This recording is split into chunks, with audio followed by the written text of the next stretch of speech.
I'm really tempted to sing the Ooga Chaka Ooga Ooga Ooga Chaka song, Hooked on a Feeling.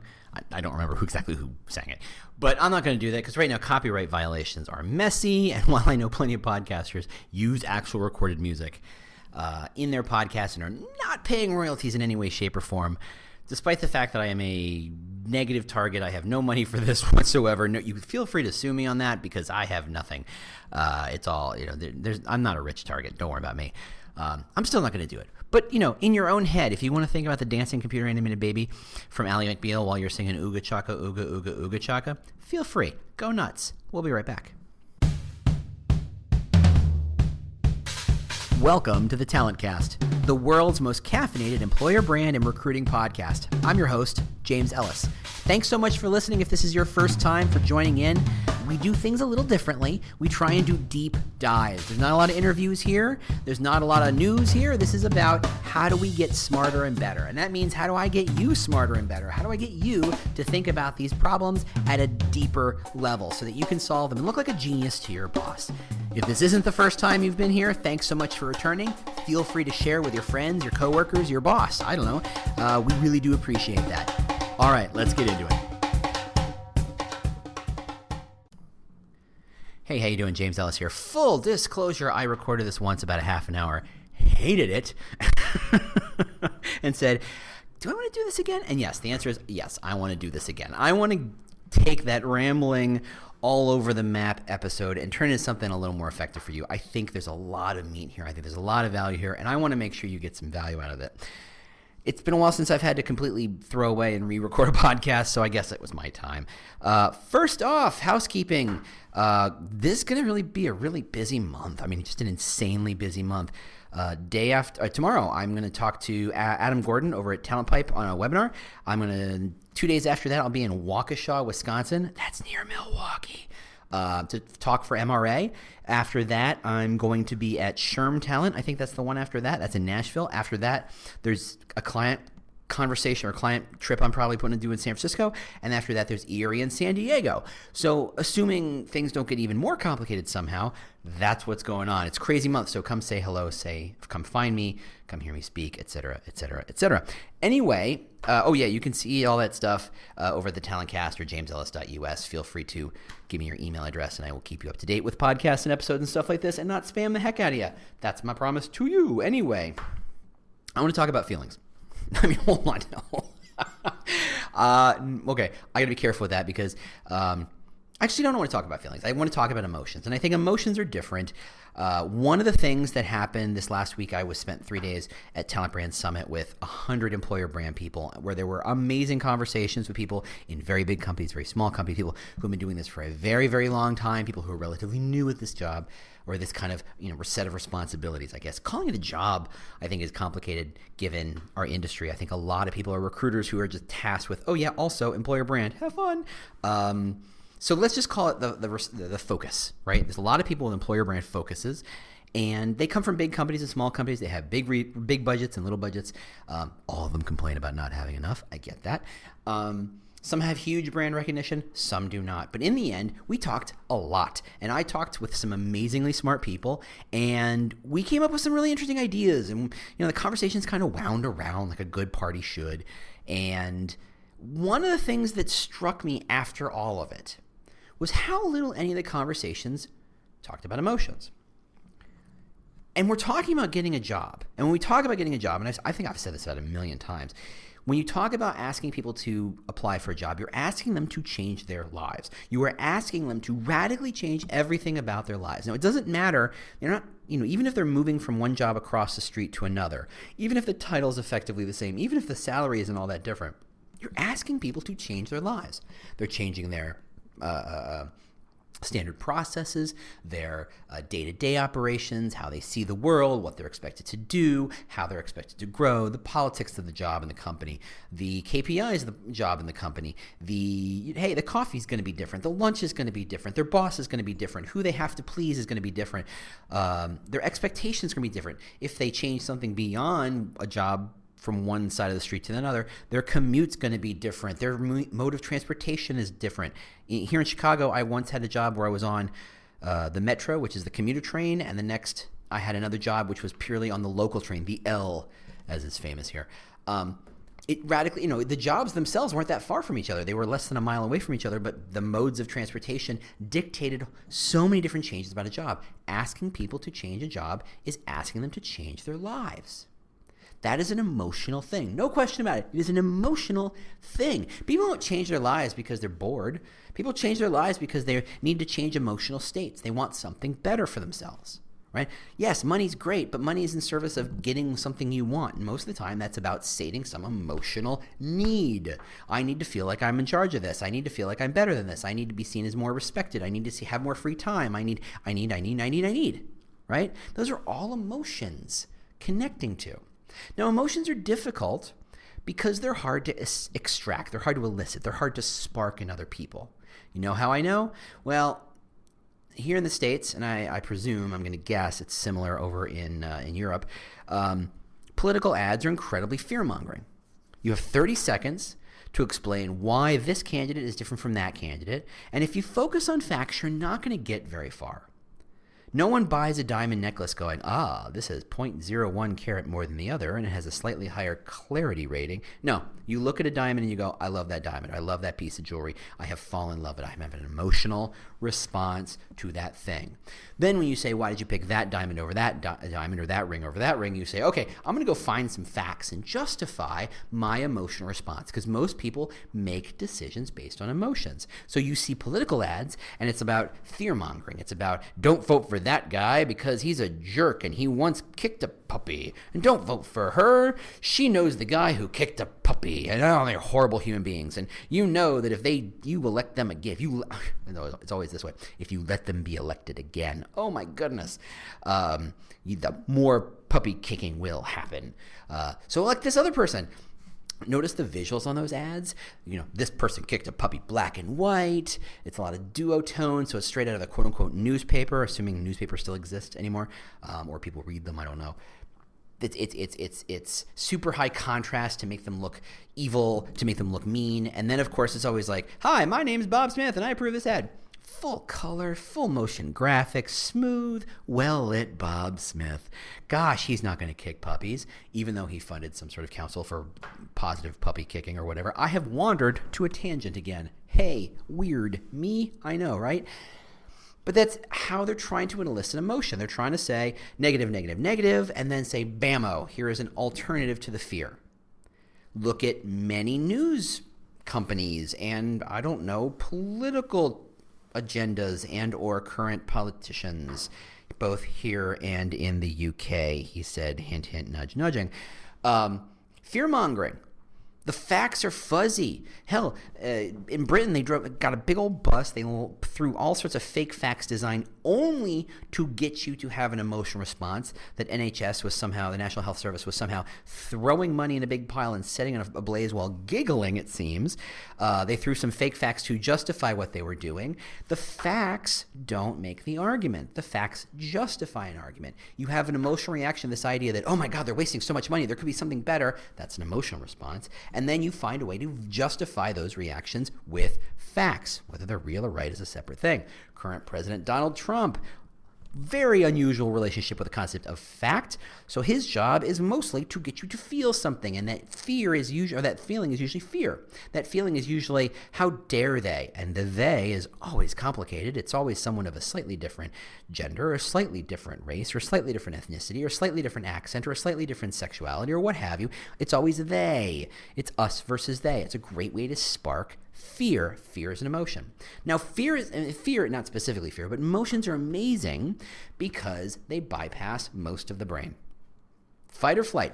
So you read all the books and you know that there's the part of the brain that determines that you blink even when you're not thinking about it, and your heart beats even when you're asleep. And when the rest of the brain shuts down, that part's making sure you're not dead. Good for that part. Keep at it, buddy. The next part on top of that is what's referred to the lizard brain, and that is purely the fight or not purely, but it's mostly the fight or flight stuff. And that's where a lot of emotions happen. That is to say, if you see the tiger in the grass, because that part of the lizard brain is so close to the brainstem, you react. Bam, gotta go. Fight or flight. Boom, boom, boom, boom, boom. Reaction. At no point do you say, let's hold a committee to see if tigers are really, you know what would be better? Should we be scared of that tiger, or should the tiger be scared of us? I hear tigers are becoming extinct. Maybe we should find a way to save that tiger by feeding it something. You're dead. The higher level brain stuff, slower, more complicated, dead. So consequently, the lizard brain, which is where a lot of the emotions are, is faster and it overrides. So if you are presented with something, before your higher level functions start to kick into think it mode, your lizard brain goes, do it, have a feeling, react, fight or flight, bang, let's go. And by the time the bigger brain kind of goes, hey, what happened there?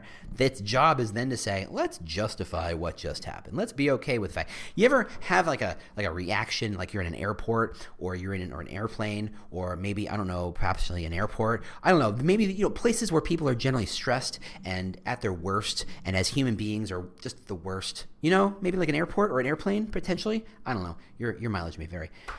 But you have these people and they're all, oh God, I'm worried about my flight, and I'm worried about getting there on time, and I'm worried about making my connection. I know I'm going to be sitting in a really uncomfortable chair, and I hope there's nobody kicking my chair behind me, and I hope I'm not sitting next to a kid or a really huge person who's going to take over my armrest and then more some, and all this stuff, right? All that stuff. Or, oh, did I forget my headphones? Or, oh, did I remember to pack a belt? Fear, fear, fear, fear, fear. Anxious, anxious, anxious, right?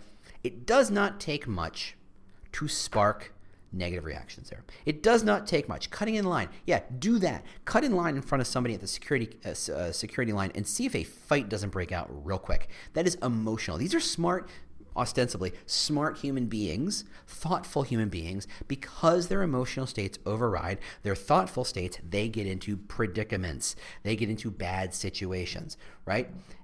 That's just how the brain works. That's just how the brain works. The emotions get to the reaction faster than the thoughtfulness. Now, I bring all this stuff up because emotions are making those decisions of your candidates. They're saying, I should look for a new job. I should work for you. I should try this thing. I should be willing to change my life. Let's start with this.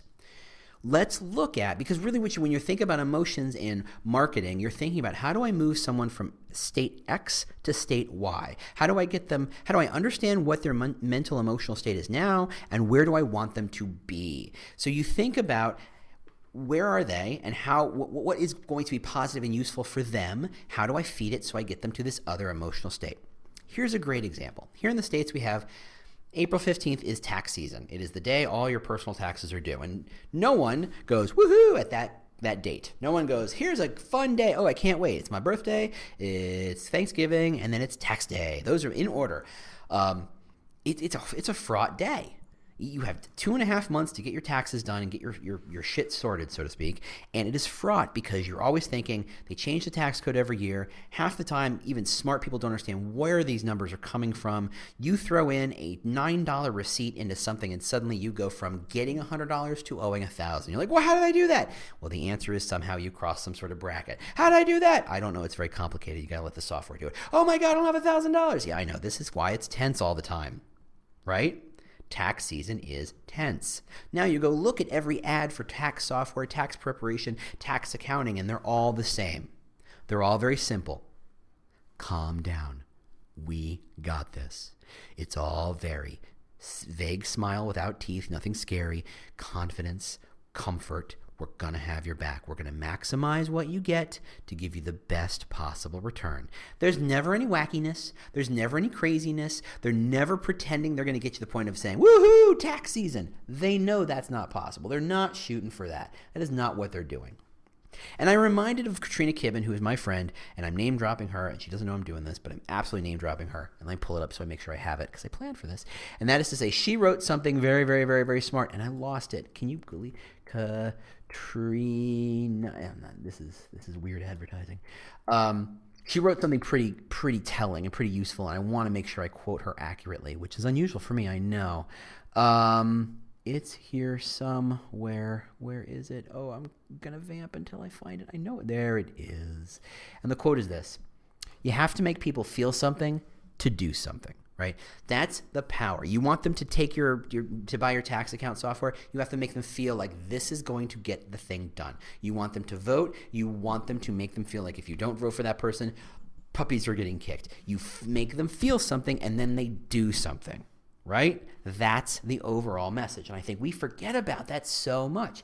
You know, those conversations at Talent Brand, we forget about the feeling stuff. So remember, we're trying to get people from one emotional state to the next. What emotional state are most of your candidates in? Spoiler, it ain't good. Anybody who's looking for a job doesn't go, woohoo, looking for a job in tax season at the same day. It's my lucky day. No, they think, oh God, I have to write my resume, and no one likes writing resumes except me. I'm a weirdo. Oh, I have to go look for jobs, and that's fraught with uncertainty. And these job descriptions are poorly written. I don't even know what the hell I'm applying for half the time. I don't know what companies these are. I don't know what I'm getting myself into. And now I'm hearing there's some people who are faking job postings to collect personal information, and that's fraught with fear, fraught with fear, fraught with fear, fraught with fear. The emotional state of your average candidate is, oh God, again. Right? It's just this, oh God, I can't, why do I have to do this? I'd rather pluck my own eyeballs out with a spoon.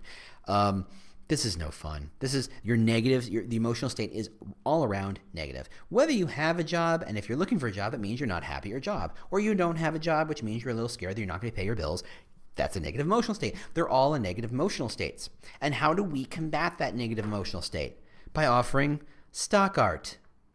By offering poorly written job descriptions that do nothing but lower uncertainty. There's nothing there. If you think to those tax ads, there's no sense of confidence. There's no sense of we got you. There's very little sense of let me tell you the process and how we're going to walk you through it to make sure you get the most out of it. There's very little sense of comfort. It's all about, boy, you thought you were unhappy now. Just you wait till we get you in an interview room. So far, so good? Fantastic.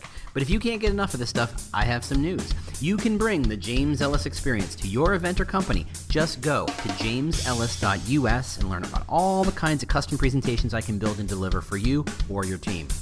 But if it's time to get some hands-on help with your employer branding, recruiting, and hiring, either from the ground up or some strategic support, I would love to help. Just reach out to Proactive Talent or proactivetalent.com. That's where I work, and we can help you hire better. Cool? Cool. All right, let's get back to it. Right? There's very little we're going to take care of you. It's always about, here's the least amount of information I'm legally allowed to get you or that I think will actually get you to take action. Take action. Person who I don't know and is a complete and total stranger. That's like 98% of it, right? For most of these jobs I see, they're just horribly written. They don't try to understand your emotional state. They presume you're thrilled to be looking for a job.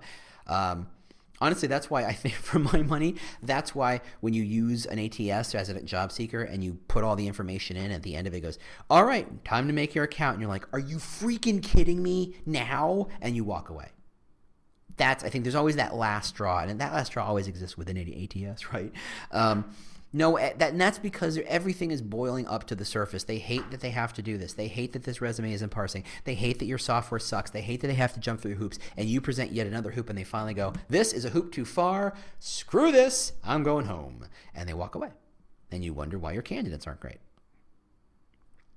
So when we talk about using emotion in the job hunt, in the candidate search, in the candidate process, a couple of things we got to remember. I really don't think, much like the tax software commercials have taught us, don't expect people to go in for joy. Think about when you're applying for your dream job. This is the context in which this should be the maximum amount of joy. This is your dream job. It's finally come out. It's finally come open. It's finally option. It's finally possible for you to apply. Oh, my great googly moogly goodness gracious. Here I go. It's still pretty fraught with unpleasant emotions. There's still a lot of fear and uncertainty. Did I do the resume the right way? Did I write my cover letter the right way? Did I complete my process? I submitted my application for the ATS, but I never got a hey, thanks for submitting your job through the ATS. So did it actually happen? Should I call the recruiter? Should I bug them? Should I ask them to verify that they got it? Should I make an introduction? Should I? None of this sounds good. None of this sounds positive. This all sounds like fear. This all sounds like uncertainty. This all sounds like anxiety. Because it is. This is your dream job. It just means the stakes are higher. It doesn't mean joy enters into it. It just means the stakes are higher. Therefore, any negative emotions you feel, ramp it up, kids. So, if you know that they're in a negative emotional state, you need to understand what emotional state you want them to be in. And then you need to understand what you can offer them to get them from point A to point B. So if they're in a negative emotional state and you want them to get to a state of feeling like, okay, this is unpleasant for everybody, but we're going to make the best of it. This is pretty baseline. This should be pretty straightforward. So how do I make someone feel comfortable?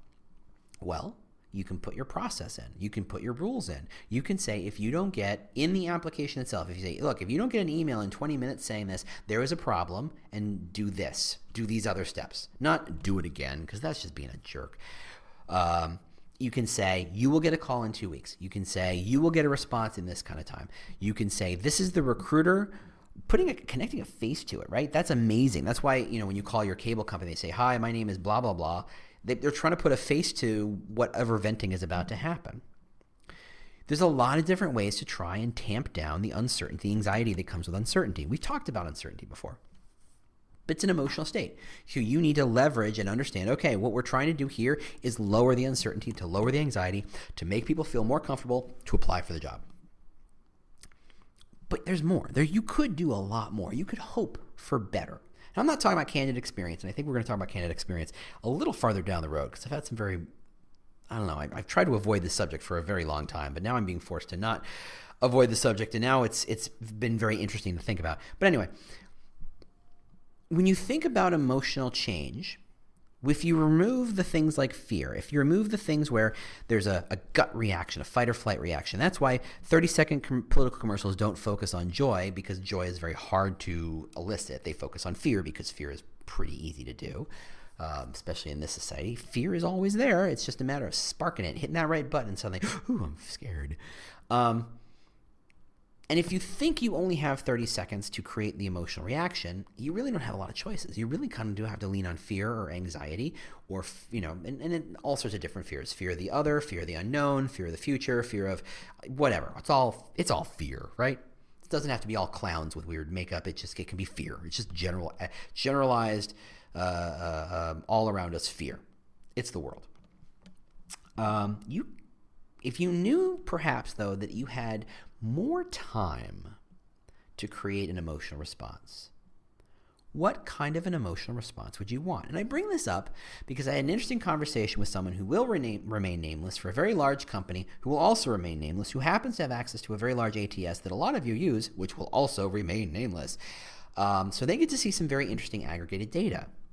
And one of the things he said to me, which kind of blew my mind, to the point where I said, you're going to have to say that to me again, because the music's a little loud and I've had a drink, but I want to make sure I got that right. He said, how long do you think it takes the average person to apply for a job? And I'm like, well, you measure that stuff in minutes for the most part. This is 2019, for goodness sake. It's not measured in days or hours. It's measured in minutes. He goes, oh, no. The average person takes about 22 days to apply for a job. And I went, what? Say that again. And he told me, he's like, look, honestly, we talked a little bit about and he's, filtering out your average button pressers, I think. Anybody who's just hitting apply for please, for the love of God, get me a job. But he's really talking about people who say, okay, I'm looking around for jobs. I'm thinking about getting a job. I saw the job. I didn't apply for the job, but I saw it because I'm in a process. And I'm trying to say, there's a bigger process at play. It's not about, I'm a project manager, I need another project manager job. It's about saying, what other project manager type roles are out there? Not all titles are the same. A lot of times it looks like a project manager job, but it doesn't have a project manager title. It can be called something else. And so consequently, you start a job search by just kind of looking around. So you may see that job and get an initial reaction, and say the clock starts ticking, but then you might say, I'm going to look again. Okay, I'm going to start to winnow my focus down, because I don't want to send out 500 resumes. I want to send out 5. And really, I just want to send out the 1. And frankly, push came to shove, if I just knew a person who could just get me the job, that'd be better. I digress. And then you do the Glassdoor Google dance, and then you go to LinkedIn and see who you know at that company, and then. You do the standard journey. And he says, look, if you think about it in terms of 22 days, that's really how the modern world is. And yeah, that's a function of having a very tight talent market, and the talent can pick and choose a little bit, but I don't think that changes much once the market shifts a little bit. Let's say that the economy takes a bit of a hit and it's not quite such a talent crunch anymore. It's no different. People are still going to take their time before making a move. They're always going to take their time if they have the available time, if there's enough information. And guess what? That's not going to change. So if you know you have a lot more time in the job posting, in the job description, in the career site, and the Glassdoor, and the Google, and what people respond, what search results come up when people say, what's it like to work at blah, blah, blah? What's it like to work at blah, blah, blah, Dublin, what have you? If you know how that's coming up, if you know that they're watching the videos, and sometimes they're watching the 30-second videos, and sometimes they're watching those 7-minute videos. If you know that this is a long journey, you have an opportunity to spark a different emotion. You have an opportunity to get beyond the fear. You have more than just it'll be okay, it's calm down. What if you could spark real positive emotion? So let's just say, sake of argument, that you thought your company could spark some kind of joy. Perhaps you make something that people just love, like, I don't know, video games. Right? And I say this having spent a few days with some people at some very big video game companies who will remain nameless. Hey, Dina. The video games are great. People love video games. People have a lot of positive emotions with video games, and they do that because they get to spend a lot of time with them. People don't play video games for 10 minutes anymore. It's not dropping a quarter and playing for 30 seconds till Miss Pac-Man gets eaten. It's about playing these long, complicated games with narratives and characters with motivations to drive the narrative forward, and who make choices and whose world is changed by those choices. These are complicated games. Yeah, sure, there's shit exploding and guns and stuff and what have you, but it's very complicated games. People are having emotional relationships to some extent with other people in the game also playing the game. Fortnite is not about how cool it is to blow stuff up, but it's literally a place to hang out with your friends. These are video games that are much more complicated, and therefore you are spending a lot more time in them. Therefore, they have a lot more time to build an emotional state in you. These are some ideas that you could be thinking about, right? If you know that you have 22 days on average, and that means there's plenty of people with more, if you know you have up to 22 days on average to establish an emotional connection, a positive emotional connection, what kind of positive emotion could you what positive emotion could you connect with? Let's say it is joy. How would you do that? Do you talk about the mission of what you're trying to do? Remember, this is a video game company. You're not saving the world, but you can say we're making people happy. People spend a lot more time touching our stuff than they spend in their car, than they spend watching movies, than they spend on Netflix per se. There's a huge impact to that your work done well makes an impact, can be seen by millions of people potentially for millions of minutes. Okay, suddenly you're tapping into my sense of pride. And pride is an emotion. Okay, so that's a step forward. How do you get it to joy? Well, let's talk about someone who never thought they'd have pride. Let's talk about someone who was just a lonely, I don't know, and maybe I'm projecting here because I was raised in the 80s when nerds, had pocket protectors, and they're not the very cool, attractive coder nerds that we see around us all day long. I still think nerds should be unattractive. That's just me. When the sexy nerds showed up, I don't know when that happened. But anyway, you've got the nerd for whom, and this is a stereotype obviously, but you've got the nerd for whom they were beaten up in high school, and everybody thought they were worthless, and they couldn't play sports because this is the 80s and sports were more important than anything else, blah, blah, blah, blah, blah. And then they come up with a game that everybody uses, and now everybody loves them. Now, if you have a little more time to tell that story where I can create a connection to that poor nerd who's getting beat up and bullied in high school, and we can see that there's a turn of events where they try something, they do something, and they work on something, they build something, they launch something, they do amazing work, and they don't just feel pride, but they feel like their life has real meaning, that everybody around them was wrong, that they proved people wrong. Yeah, there's a little bit of spite there, but there's also that other part of it that says, yeah, they had a commitment to an idea, and they went for it, and they did it, and they made it happen. That sounds like every startup. Except, most of them are, whatever, I'm not going to go to that. You have connections with this idea that someone who'd been told for so long that they couldn't, and now they had something happen. That's an emotional response. That's a positive emotional response coming close to a sense of joy. Now, it's not quite kiddies being shown new toys or babies with glasses put on them for the first time. They can finally see clearly for the first time in their lives, the big-ass smile they have, which none of us can compete with that level of joy. Or that kitten for whom every time you kind of open your hands, they kind of open their paws in surprise. That's hilarious. It fills everybody with joy every time they see it. You don't have to go with that level of joy, but you can say, look, here's a story of someone who thought they could never do much. Here's a story of someone who was a music major and who got a job in customer service and worked her way up into a product manager role. And it turns out the work she's doing is being seen by hundreds of thousands of people. And it's just the same kind of thrill as if she was on stage playing music. Joy, joy, joy. You're telling a story. You're building a narrative about what people at your company are like.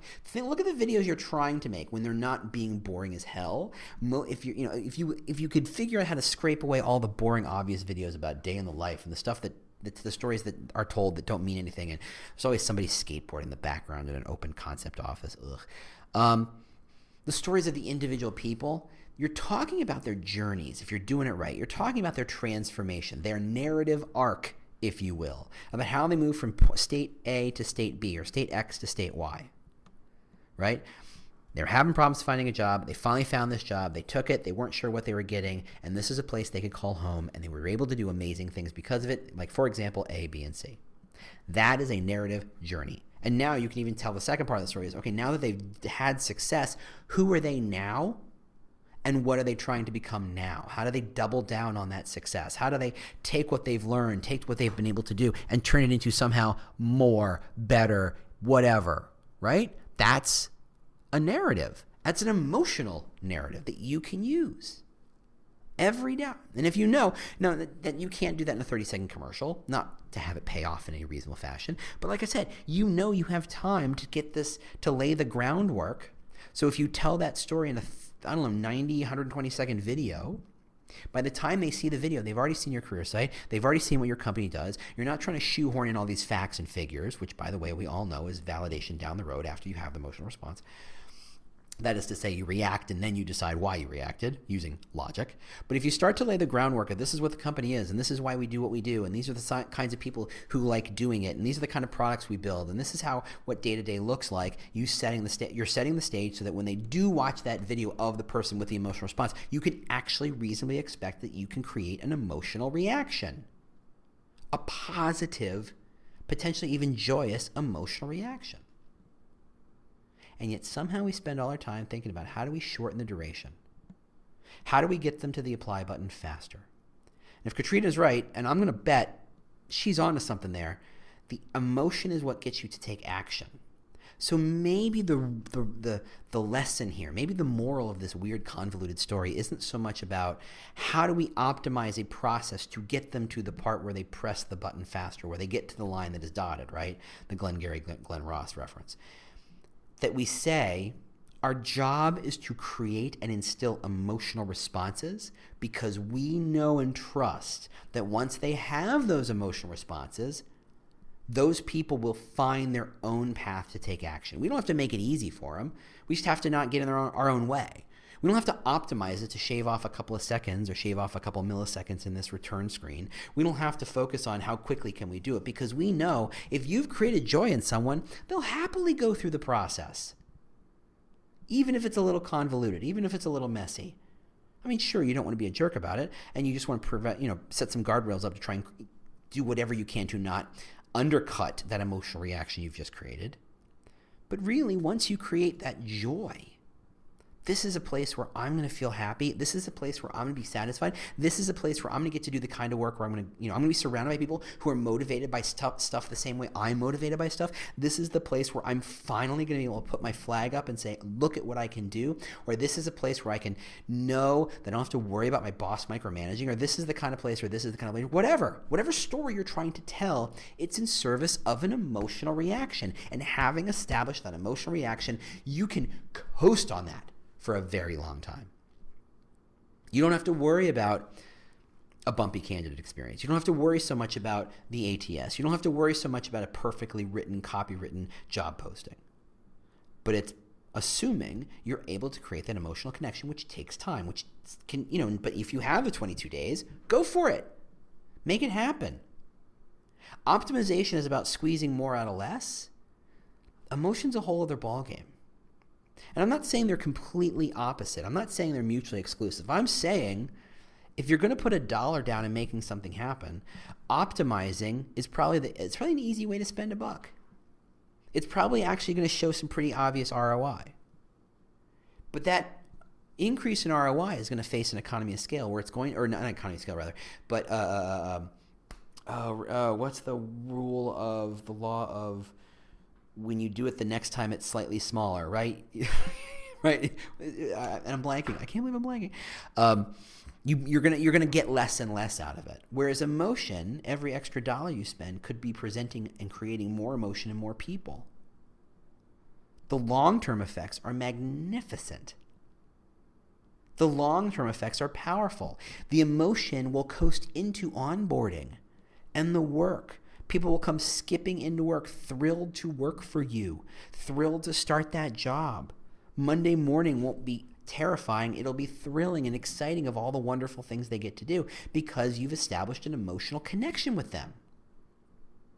So the next time you're focused and surrounded by other employer brand people, listen for when people start to talk for emotions. You'll notice that doesn't happen very often. But perhaps this is my call to action to you. Maybe it's time to start talking about emotions. Maybe it's time to start talking about what emotional state would you like people to get to? Not what do they get to, what would you like intentionally for them to get to? How do you make people feel something about you and your company? How do you get them from state A to state B? Because if you solve that problem, all the other problems, time to fill, pipelines, recruiting volume, all that stuff, tends to get quieter in a hurry because you've stoked an emotional fire in people that is very hard to wash away. Thanks so much for listening. I would love to hear your response to this one.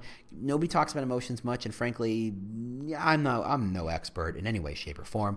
But I love to hear your thinking about how do you instill emotional reaction in your candidates, in your employees, in your profiles, and how all your communication tools. What is your thought process around what emotional state is this going to connect to? This is pretty common stuff when it comes to consumer marketing. I don't think we've quite done a great job embracing it on the employer brand recruitment marketing side. So I would love to kind of have more of this conversation. So speak up, Twitter, LinkedIn, website stuff, email, all the places you find me.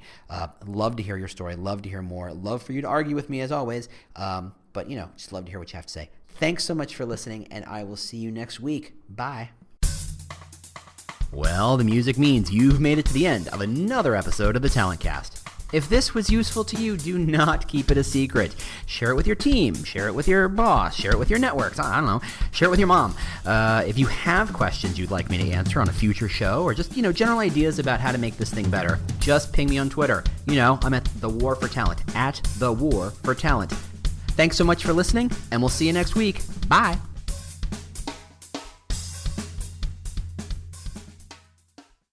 The world's best-known investor and Wall Street expert Warren Buffett once said, "Wall Street is the only place that people ride to in a Rolls-Royce to get advice from those who take the subway." Mr. Buffett's quote is remarkably accurate, but how many people would rather receive advice from him than someone simply guessing? Welcome to Buy, Hold, Sell, your single source for Wall Street knowledge and profitable guidance. Please join me, Todd Schoenberger, and fellow trader Tobin Smith, as well as host Veronica Dudo, for a podcast known to move the needle for investors. Tobin and I are seasoned Wall Street executives with deep investment experience, and we are prepared to share our advice to those who choose to listen. Download Buy, Hold, Sell today on the Evergreen Podcast Network or your favorite podcast channel.